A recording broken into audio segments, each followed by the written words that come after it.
Hello, welcome to episode 63. You can notice that I'm now in Florida because I have a new background, if any of you have been watching instead of listening, but it is a radio show that most of you listen on, so you're probably not looking, but it is available on YouTube under my name, Rosalind Rourke, Oneness Coach. So if you ever want to go back and listen to other shows, you're welcome to see them that way. So today I would like to spend our time in two ways that really touch me. If you've been in one of my classes recently, what we've been working on is a direct experience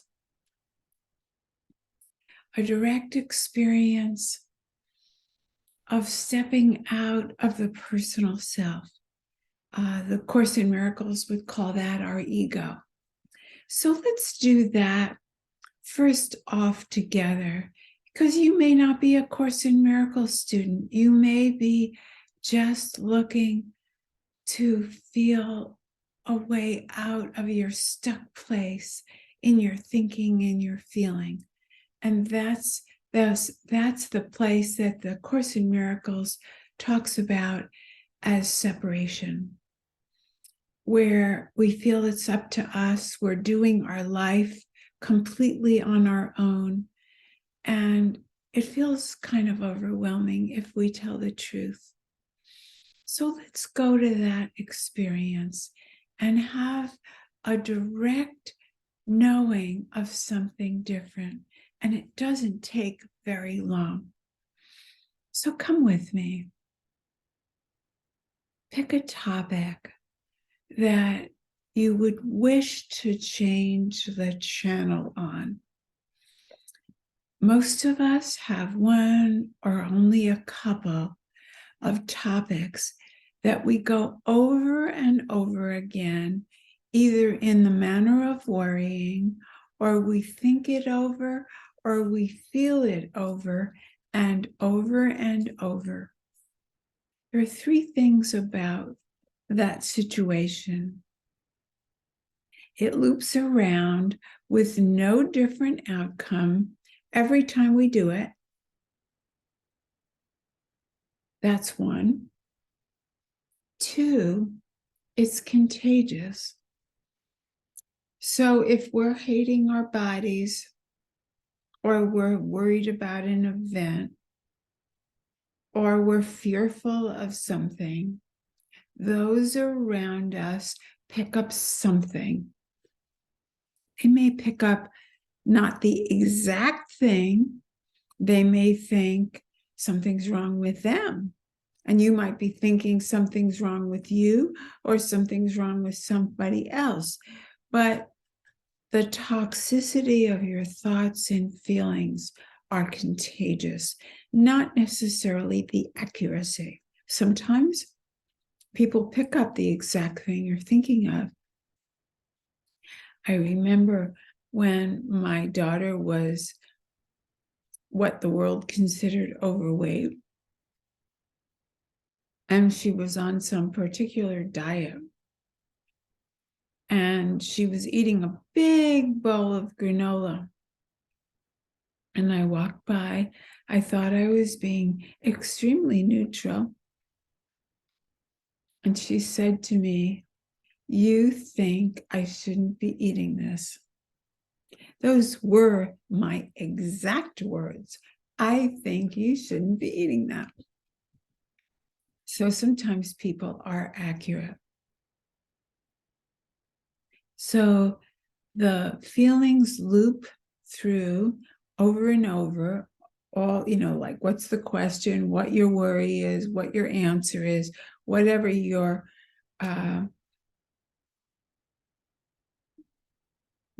thought process or feeling is, it loops around and around, always with the same outcome.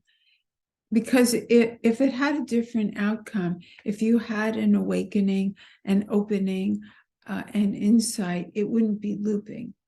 Looping means there's no difference. It comes around the same way each time. More thoughts, more feelings, more worries, more concerns, more whatever. You started with more unworthiness. Maybe you added to it, but that's the only change. You could add more unworthy things to the first topic. And the third way that is similar each time is that it's repetitive. That's kind of like looping, but it has its own uniqueness in that the quality repeats itself as much space and stage you'll give it. So that's important to know. It's not going to go away if you thoroughly go over it. It's only going to repeat. So that's why it gets its own repetition, gets its own description. So let's go to one of those, particularly the one that you think of the most often. And let's call this talk today, this dialogue we're going to have, as what channel would you like to change in your thinking or your feeling? Is it worry? Is it worry about a certain person? Is it worry about yourself? Is it worry about illnesses or a specific thing, your ankle, your voice, your throat, your cancer, your whatever you're thinking about? You've always made it yours. It's not the ankle or the thinking or the hoarseness. It's my hoarseness. You've taken identification, ownership.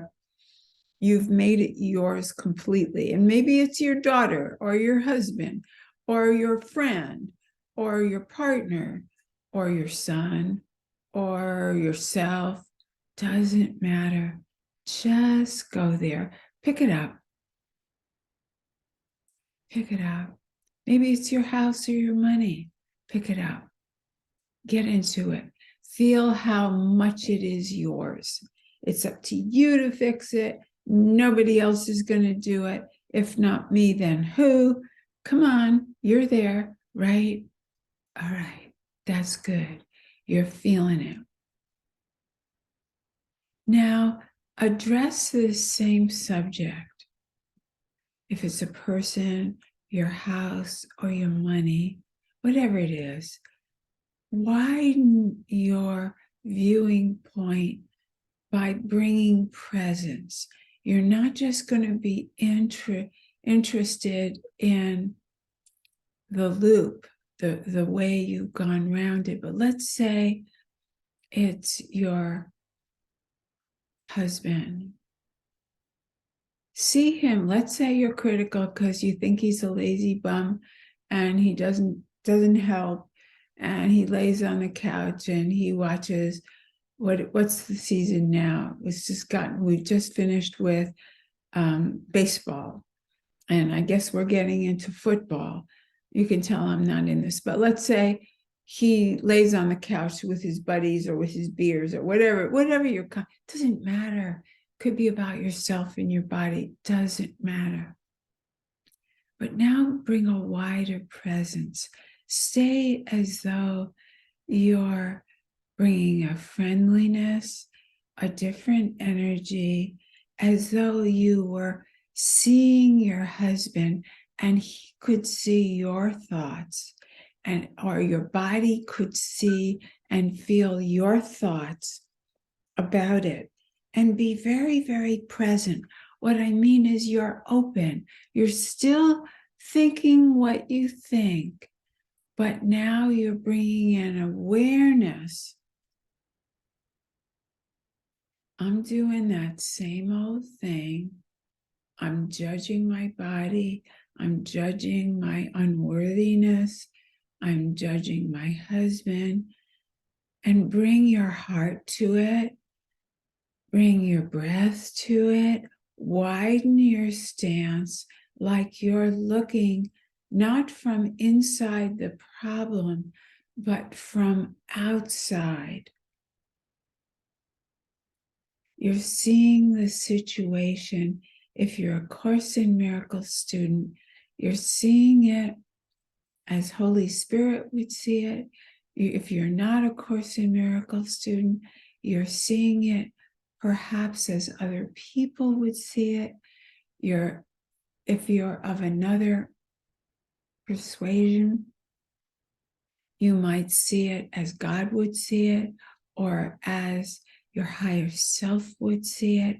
You've just taken the personal out of it and become sensitive, but not judgmental. So you're aware, that kind of sensitivity, that you're seeing all of it.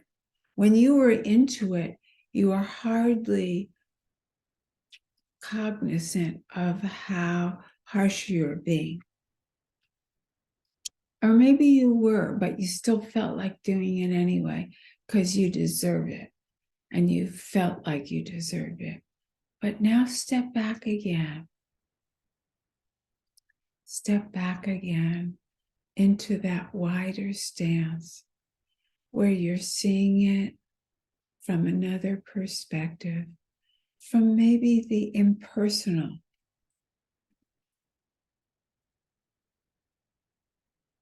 The impersonal is a great word.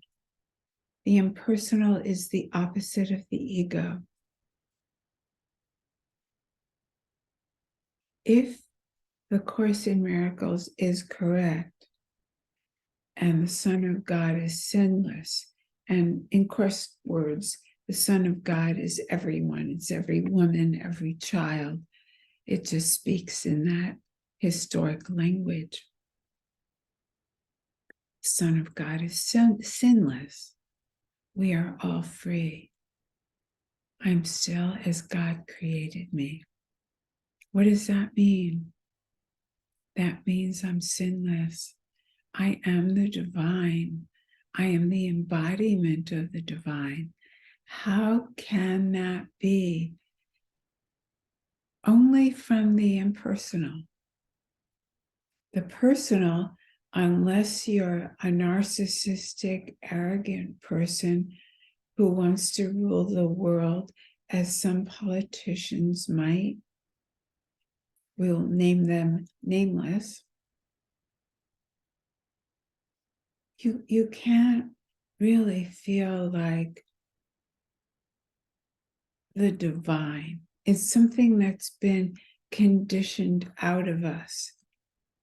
We've been taught to see ourselves as separate selves and as limited, and as even the Catholic Church, I'm told, makes children say, I'm a sinner and I'm unworthy of this gift of absolution. What does that do to tell children that? They blame themselves because they don't have the brain power to see it's the world or these theories that are being given to us that are untrue. Occasionally there's a child that says, doesn't sound right. This is wrong. But most children buy it, especially if their parents do, especially if they like the elders that are teaching it.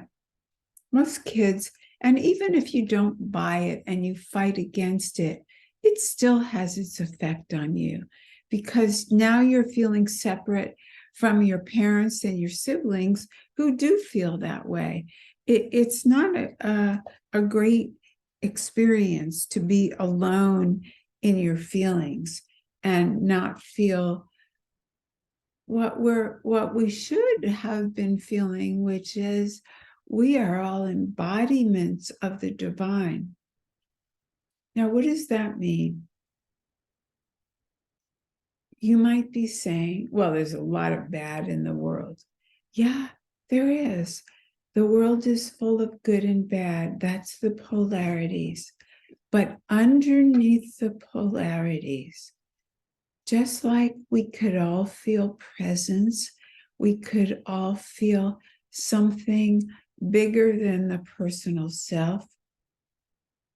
There is a neutrality that's not personal that we can all get to. That is the us that's always been us, but it's not the age, that's not the body, that's not our thoughts, and that's not our feelings. It's a kind of preciousness that we're not aware of because we've all bought into this imagined unworthiness. How can we feel that preciousness? Well, let's start again with what I've brought up before. Are all children born worthy? If you've said yes, that means you too. So when did you lose that worthiness? And is it possible? You've been created with a sinless energy. You've been created as a child who has preciousness. We've agreed with that. So then who gets to decide who's unworthy and who is worthy and when? If our worthiness as children is not based on thoughts, feelings, or behavior, what if that's still true? What if that part of us, that presence that we stepped into when we stepped out of the personal thoughts and feelings and loops, and noticed that we could almost see ourselves as others did, or as the Holy Spirit does, or as God sees us, just for a second, if we take it off our thoughts, our feelings, on our behaviors, what's left? What's left is our life, just our beingness. We have a lot of training in the outer world. Let's call that our human, our doing, our human doing. But we have very little exploration time into the human being, the part that's under the doing, the feeling, and the thinking, the part that has no agenda. It's so neutral, we can't even notice it. It's not a form. You can't find it. You can't name it. It doesn't have a beginning and it doesn't have an end. So we've missed it. That's why the Course says enlightenment is not a change at all. It's merely a lifting of the veil. And you can take that step, that experience today by just being curious. What is that? Can I spend more time? In the East, they sometimes call it marinating. Marinating in that neutral self, that self that has no energy. That's no particular energy, meaning it's not high, it's not good, it's not bad. It just is. It's beingness. If you've heard people say that happiness is what you are, it's what awareness, that another word for presence is awareness with a capital A. It's another word is consciousness. I don't like Christ consciousness because it sounds like an achievement. This is no achievement. It's just underneath who everyone is. It is not a personality. It's not a look. It doesn't have any attributes, and it doesn't need to be earned or learned or found. It will feel better if you find it. It will give you a way out of the looping. Another word for the looping is psychological suffering. Anybody want out of that? But you don't have to find it. It's still there. It's there whether you find it or you don't. You are what that is, whether you bother to find it and acknowledge it or not. Now, this fits with the Course as well, because it doesn't have your attributes and it's not your body. That's how we can say you were never born and you won't die. That's the you that they're speaking of, not your personality. It fits again with quantum physics that says you're just energy. You're not solid. You're not the body. All that means is that you're everything. You're part of everything. You're not limited. Wouldn't that be wonderful if we believed that? That we're part of everything. So how could everything be unworthy? We're putting personal attributes on something that doesn't fit it. Bodies, personalities are limited, unworthy, good and bad, great and terrible. But this is nothing and everything. It's just life. It's just nature. Nature is everything. We see that in the weather. We have beautiful sunsets, we have beautiful days, sun, and then we have hurricanes and climate disturbances and all kinds of things. You might say those are man-made, but it's all of, even what's man-made is the localization. It's part of everything too, but it's the drama, the higher level, higher, not meaning better, but it's the outer level. And then there's an inner level that you two can join. You know, they say that all boats rise with the tide. We can be part of the boats that rise with the tide. We can get there together.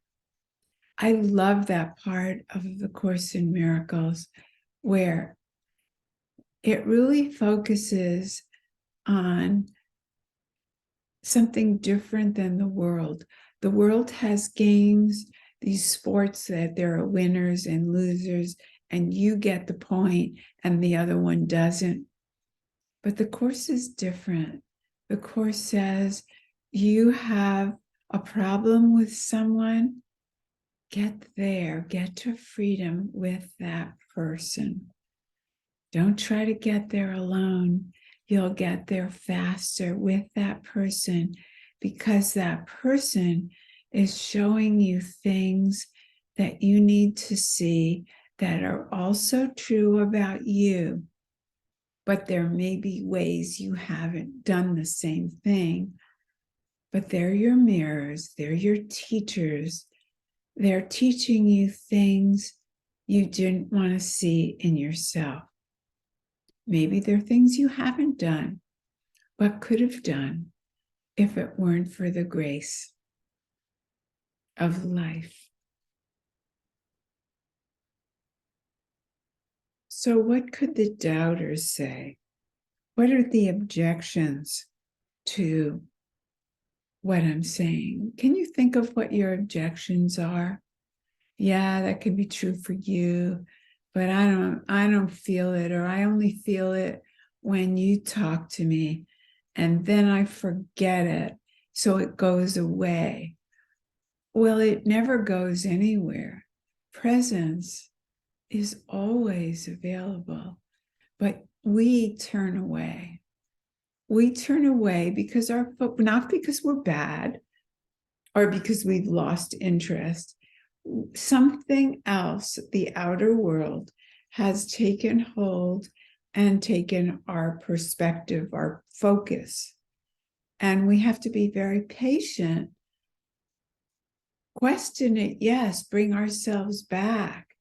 But because we've been conditioned to focus on success and fixing ourselves,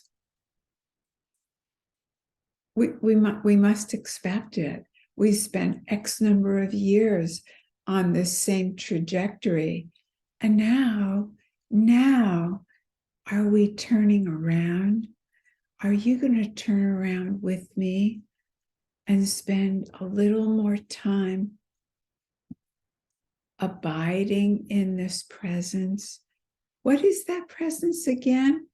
Let's start by going back. We went to the personal self.